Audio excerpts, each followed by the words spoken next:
Join me as we embark on Black Culture Trek 2024, celebrating the profound influence of African American and Black culture in Paris, Brussels, and London from September 21st through 27th, 2024. Immerse yourself in rich history, savor exquisite cuisine, and explore hidden gems guided by local experts. This transformative journey promises a unique blend of culture, heritage, and self-discovery, offering an unparalleled opportunity to make history together. Don't miss out. Go to www.yourbestlifeabroad.com/Black Culture Trek registration to register now for an unforgettable experience.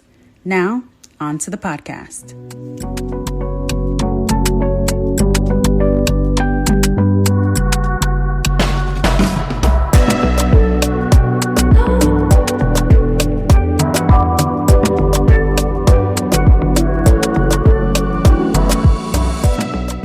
Okay, so are you ready to start getting your life prep for your move abroad? If you said, yep, I sure am, then this is the right place for you. So, hey, welcome to another episode of Best Life Abroad, not your average travel podcast. This season, we are digging in deep to all that you need to know to make 2024 the year that you go abroad. So I'm your host, Dr. Raquel. Today, we are talking about how to prepare for your move abroad. We're talking logistics, we're talking packing, we're talking all the things.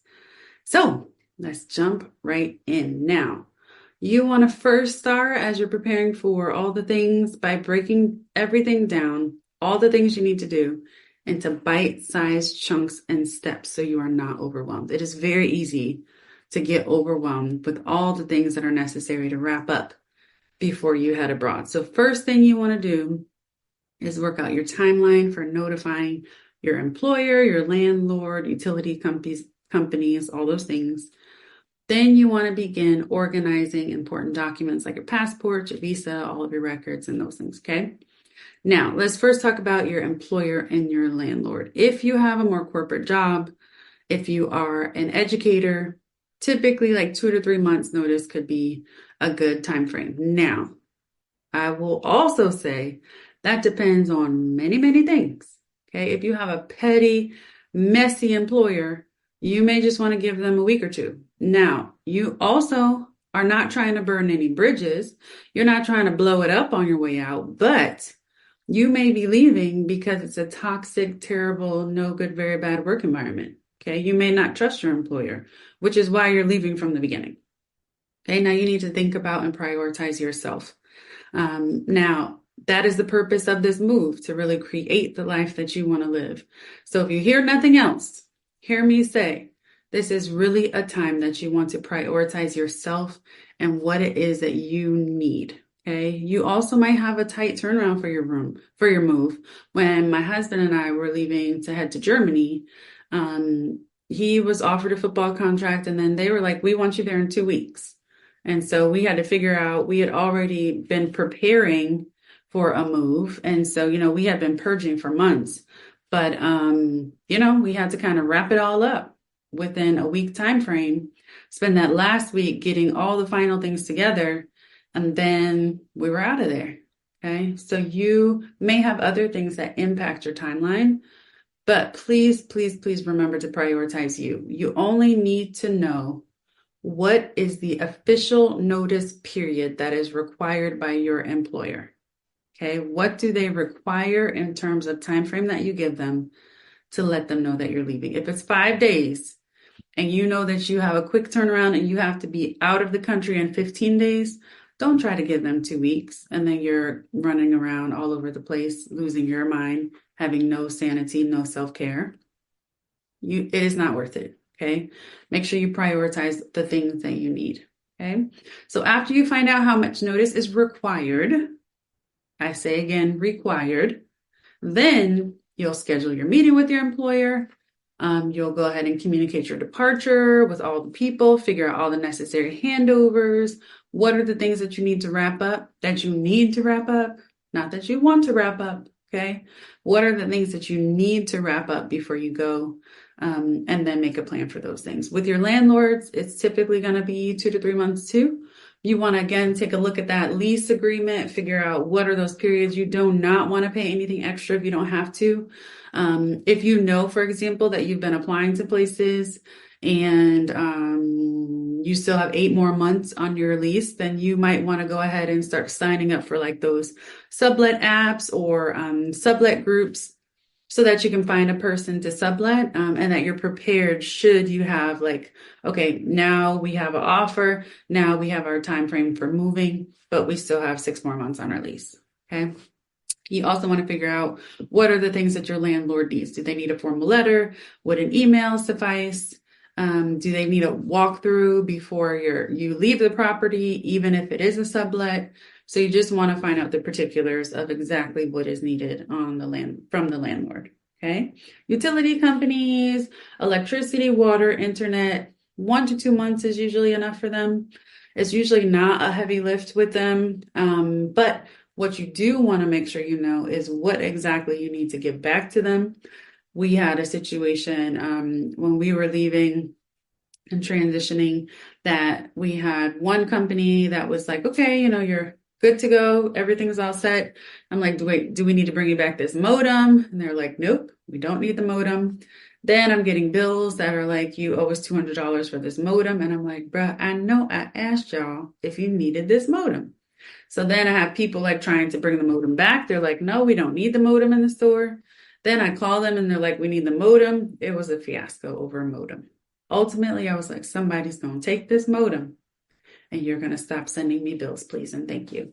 And so that is what happened. But, you just want to make sure that what do I need? What do you need from me for us to cut ties with all of those companies? And then settle any outstanding bills that you have. They will not let you cancel anything if you owe them money. Okay. So make sure whatever bills that you need to pay, that you are current in order to be able to terminate any contracts. Right? Now, let's talk a little bit about important documents. Okay. You will need to figure out what documents you want to bring with you. Okay, those are things like, of course, your passport. Your visa is typically inside of your passport. Okay, your birth certificate or any adoption papers. If you have custody, child custody papers. If you are married, a marriage certificate. Divorced, you need some divorce papers. You'll need to bring your driver's license. You might also need your social security card. You want to bring any medical or dental records. Any school records if you have kids. So you just want to start making a list of like, what are those things that we need to bring with us that are important, that we want to make sure we're not losing. All of those things, you also want to have the originals, but you want to have several copies of them as well. Okay. Make multiple copies of them, have copies on you somewhere where you can easily access them. You also want to have digital copies. And before I forget, in terms of your passport, you need to make sure that you have 6 months of valid passport from the time that you're leaving or returning. Okay, if it's a one-way ticket, then they will more than likely not let you enter the country if you don't have 6 more months that your passport is valid. Okay, if it's a round trip, then they look at that round trip and you need 6 months from that round trip time frame. So you want to make sure that your passport is current, and current meaning having at least 6 months left. So that you can get in and out of whatever countries that you're trying to get in and out of. Okay. And then you want to, again, have the copies of all the things. You want to also keep them in one place. So I would even recommend, like, as you're packing, to go ahead and just have, like, this is the folder we are bringing with us. Even like if you have like, okay, this is the box, and before we move, we're moving it into this folder, just put it in the folder from the beginning. Because what you would hate to have happen is that while you're transitioning from the box to the folder, something fall out and you end up leaving an important document somewhere where it should not be. So I would say whatever you plan on transporting it in, just go ahead and start collecting your documents in that now, so that you can have one little folder, packet, whatever, of all of your important documents, and they stay with you. Okay. Any insurance policies, any wills, bank statements you want to have, but those you can usually just have digitally. You don't really need to keep a hard copy on you. And then again, if it's a hard drive If you keep like a copy of your birth certificate with your parents or with a cousin or a neighbor, somebody, so that you have someone to tap. You never know which documents you'll need. I think that it was right after we had my son and who was born in Belgium. And so we needed, I think, our marriage certificate in order to be able to get his birth certificate, something like this. There was some point where we needed our marriage certificate, like the official stamped copy of our marriage certificate, which we did not bring. We only brought copies. So we had to have like a friend go to the courthouse, get a copy of that official document, then mail it to us abroad so that then we can do whatever it was that we needed to do. And thankfully, the friend was willing to do that. So you just want to make sure you bring all of your important documents with you so that you don't have to have somebody else getting special permission on the ground to work on your behalf. Okay. Now, let's talk about my favorite thing to talk about, and that is the packing and the sorting of all of your things. Okay. So we're going to start here. Now, if you are able to take a trip and spend some time on the ground in the country that you're moving to, this will help you be much more informed about what it is that you actually need to bring with you. Okay. But if you don't have the coin or you don't have the time to take off of work in order to be able to go travel to the country that you're planning on moving to, the internet is a powerful thing. So you can Google Maps something, you can Google Earth something, you can join an expat group and ask them all the questions and all the things, okay, to get as much information as possible before you leave the US. And the next thing I'm going to say is very, very important. Are y'all ready? So the next thing I'm going to say is get rid of as much stuff as humanly possible before moving abroad. I will say it again because it is that important. Get rid of as much as you can before you move abroad. Do not take anything with you that is a maybe I will need this later. More than likely, you will not. Okay? If you are moving to Mexico, there's a Costco. So you don't need to bring your Dove soap with you to Mexico because they have it right at the Costco. Okay? If you're moving to a tropical place, you don't need to bring 10 sweaters. Maybe just 2 in case the weather drops at night.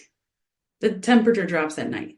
But you probably don't need all 10 of them. You probably don't need those. So you really want to get rid of it all before you start to pack anything. So step 1 before packing is actually purging. Do not make the mistake, I will say plural, the mistakes that I made moving abroad. Okay, so now when my husband and I were packing to move abroad, we thankfully had a wonderful colleague of mine. Her name is Kara. Hey, Kara, who helped us pack. Now, Kara, she was an OG triple O, okay? Because she was serious. Like, I remember us laying like all of our clothes out, and I was like, okay, I want to bring these things. I remember her saying like, okay, put all your black pants on the bed.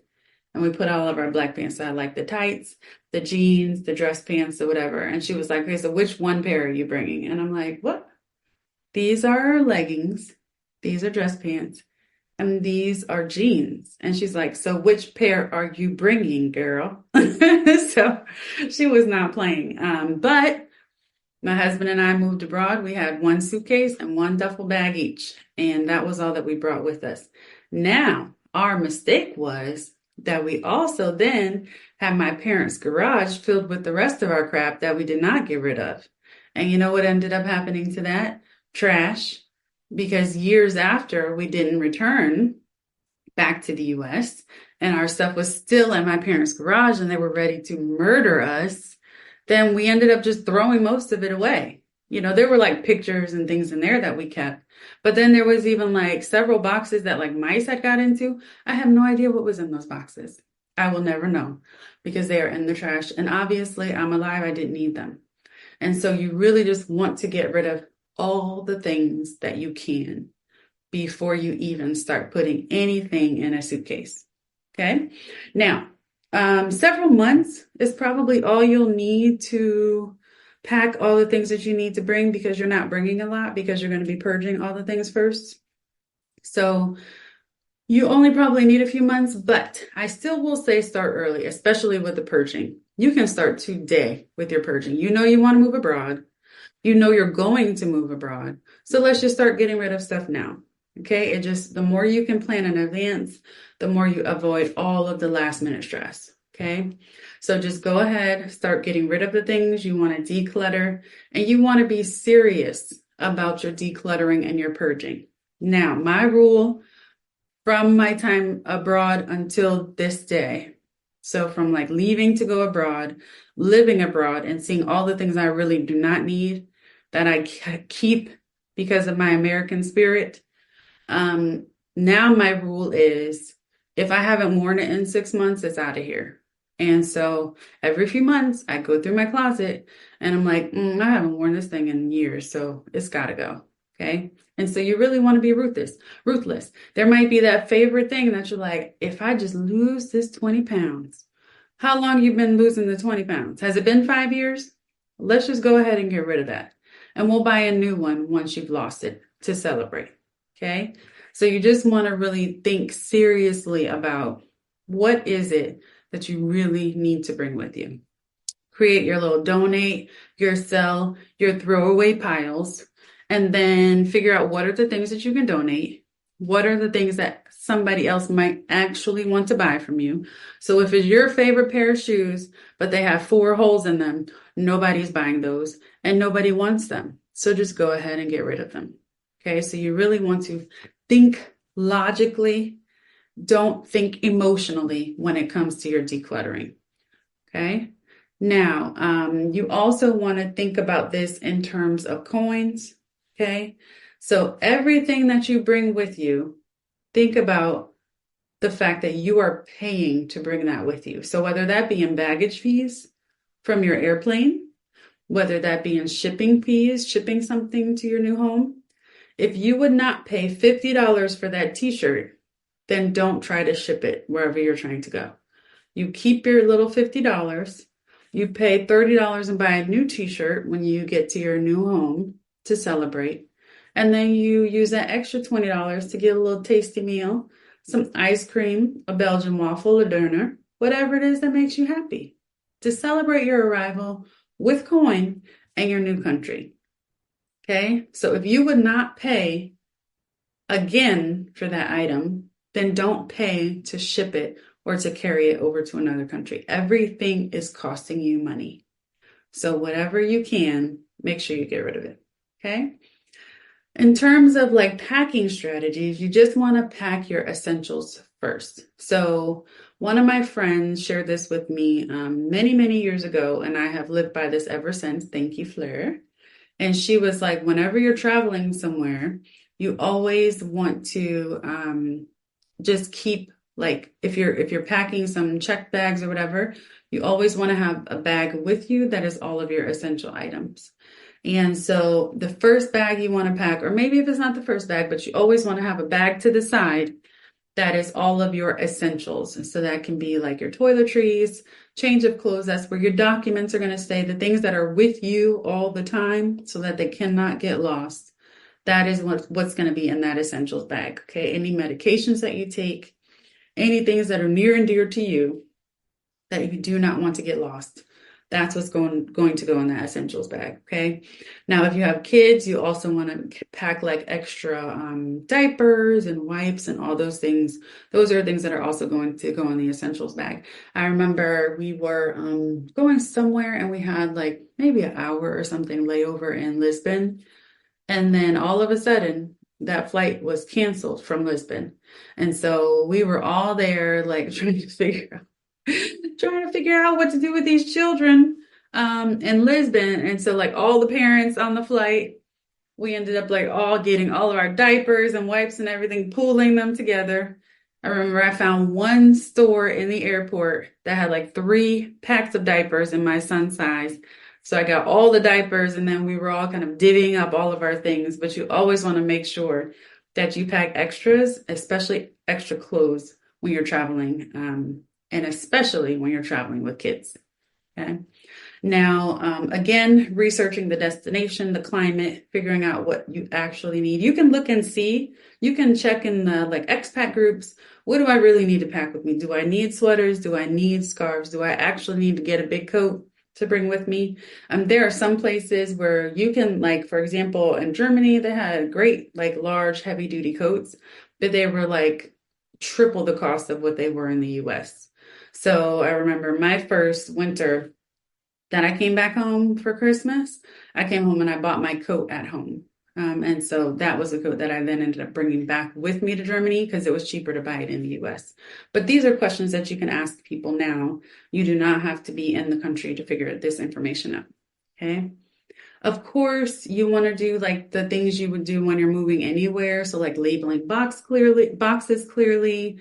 Like some people put the little color-coded stickers, put your little pink sticker on everything that's going in the bedroom, your green sticker on everything that's going in the bathroom, just so that things are color-coded and easy to find.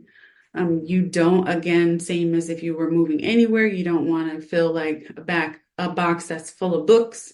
Because if you think that heavy box that is full of books is going to actually make it to your destination safely and in one piece, you are mistaken. Okay, so you want to make sure you're packing like you want the things that you're packing to get there.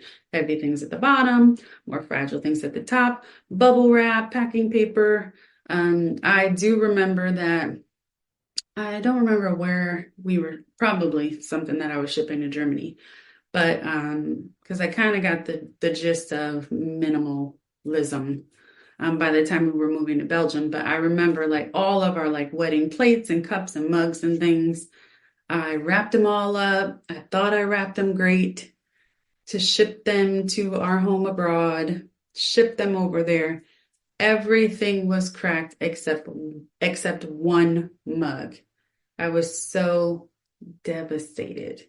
I am a mugs person. I'm just going to tell y'all. I'm a mugs person. If you come to my house, you will see mugs from countries all around the world. Okay. I am a mugs person. That's how I remember things. And so it was like super devastating. Of course, all things that are replaceable, first world problems. But I was really, really sad that all of our wedding things had all gotten crushed. So just making sure that you're packing things so that it can withstand travel to another country. You want to consider voltage differences. That may be your favorite lamp, but if that lamp is a different voltage, you do not want to be the person that moves in and shorts out the whole apartment complex the day you move in, because your lamp voltage is not the same as the voltage of that country. So you do want to make sure you understand the requirements. And I just recommend getting rid of all of those electronic devices like the lamps and the clocks and all the things. And seeing what you can get in country, because voltage is really, really tricky, and it can seem like things are okay until something is shorted out. Or I've seen people like try to use a different little converter because they're all USB, and then it shorts out their whole laptop and they have to get another one. These are things you do not want to have happen. You do not want to have to move abroad and then have the expense of a new laptop. So, just do what you can to try to make sure that you are respecting the voltage of the country that you're moving to. And I would recommend not taking any more electronic devices than those that you need to bring with you. And you want to think about restrictions. I have paid many a customs fees for things that I should not have paid many a customs fees for. Okay. Or like people will send like care packages, which was awesome. It was just nice for people to know like people are thinking of you. But I have definitely gotten like care packages, where it's like M&Ms and cookies and whatever. And then it's like $75 and they have all those same things at the grocery store. And so, things like restrictions where you just are not really sure, all of that you can find in whatever postal service that they have in the country that you're moving to. They will clearly lay out all that information, like what is allowed in the country, what do you have to pay for to get in the country. Also, like maybe you might need to take tags off of things so that it doesn't look like brand new things are being shipped to you. I had a closet full of mostly not worn things that I was shipping places because I had not worn them before. And I was like, dang it, I'm gonna wear this dress. I wish I had not worn the dress because since it was mine, but it was shipped over with tags on it, I had to pay for it as if it was a brand new dress, even though I had it for 3 years. And so those are the types of restrictions that you want to make sure that you're looking out for. You also just want to know, like, what am I actually packing in this thing? What do I have that's valuable here that I want to ensure gets to the new location? Take pictures of things. We all have some type of phone or some type of device where we can take pictures and keep it. And pictures are going to be great because then you don't have to remember everything. You could even just put like take pictures of your everything you're packing or you're moving, keep it in an album, and then whenever you need it, you're like, oh, I know I have a picture of that, and then pull it out. And checking airline baggage policies. So they are also super strict these days about weight. I don't know what happened, but I feel like in the past, you could have gotten away with the extra pound or two. Now, they are not playing these games. So you want to make sure that you are very clear as to what the policies are, what the restrictions are, what the weight limits are, what the bag sizes are. Know all the things because you do not want to have packed up all your things. You're finally like, oh, thank God we made it. We're now at the airport. We just get on this, go get our good airport meal, get a little Starbucks beverage, go to our gate and just relax while we prepare for our move. And then you have to try to shift things around. Then your bag size is different than what it should be because it's TAP Portugal and you've never flown them before and they have different policies. I remember I was taking, we were flying somewhere and my bag was like 50 pounds, 23 kilos on the dot. And I was like, oh, good. I'm going to take off my jacket and I'm going to put it in my bag. She was like, no, you're not. I was like, I'm sorry, what? The jacket that I'm wearing on the airplane, you're not going to let me take that off and put it in my bag that's going on the airplane. She was like, because then it will be overweight. I'm like, the same weighted jacket that I'm wearing onto the airplane. She was like, absolutely not. You're not putting that jacket in this bag. So they mean what they say and say what they mean. Okay. So if you don't want to be in the airport doing the luggage shuffle, then don't do it. Don't do it to yourself. Okay. And then plan for unforeseen delays. Okay. Make sure that you're packing all the things just in case that you have a delay. Okay. So, you might want to make sure that you have some deodorant in that toiletries bag, that you have your essentials bag. You want to make sure you have, a pair of underwear. You're bringing underwear with you. So just take one of the pairs and put them in your essentials bag. Okay. So you just want to make sure you have those things that you are preparing for the unforeseen delays. You want to make sure that you have, like, say, for example, I would recommend bringing some cash in the currency that you're moving to with you. I did not find out that many countries abroad do not accept American Express until I was abroad with an American Express. Annoying. So you can usually go to your bank in advance and just say like, hey, I want 100 euro. And as long as you go like, I think it might even just be like a week or so in advance. Well, of course, depending on the bank. Larger banks are going to take less time to get you your funds. But you can go to your bank. They'll take whatever money out in dollars. They'll give you back however much in whatever currency that you're looking for. And then you'll have at least some cash in the currency on you. There are many places where using cards is not a big thing. And so you show up thinking you're going to charge everything, and that is not going to happen. You actually need some cash. So you just want to make sure that you're preparing for those unforeseen. Okay. So now you're ready. All right. You know when to tell everybody that you're moving. You go ahead and start collecting all of the important documents you need, putting them in your one little travel envelope or package that you're going to take with you, your safe place that you're taking it with you. You're going to begin purging right now, getting rid of all of that crap underneath all that crap. You're going to get rid of all of it, okay? All the things that you don't need. And then you will begin packing your essentials bag with the things that you do need. your first week that you're there. Okay, so you're not digging through trying to find medications. And then you're going to begin organizing and you're going to begin donating and selling and getting rid of all things. Okay, so now you have your plan. There is also Forbes came out at the end of last year with an international packing checklist. And so that is on my website. You can find that www.yourbestlifeabroad.com. If you scroll down to the bottom in the section that says resources, it's right there in the middle. But you can go ahead and click there if you'd like to take a look. It's pretty good, like high level overview. It doesn't give as much detail as what we chatted about today. But it's a good like high level and to get you to start thinking about the things that you need to be bringing with you and not bringing with you. Okay. So thank you so much for tuning in today. If any of you are interested in moving abroad and need some help creating your move abroad roadmap, I am here to support you on getting your journey started.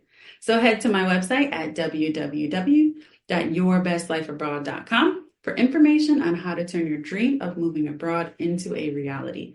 Thanks again for joining me today. And just remember, there is no time like the present to begin living your best life abroad. Bye.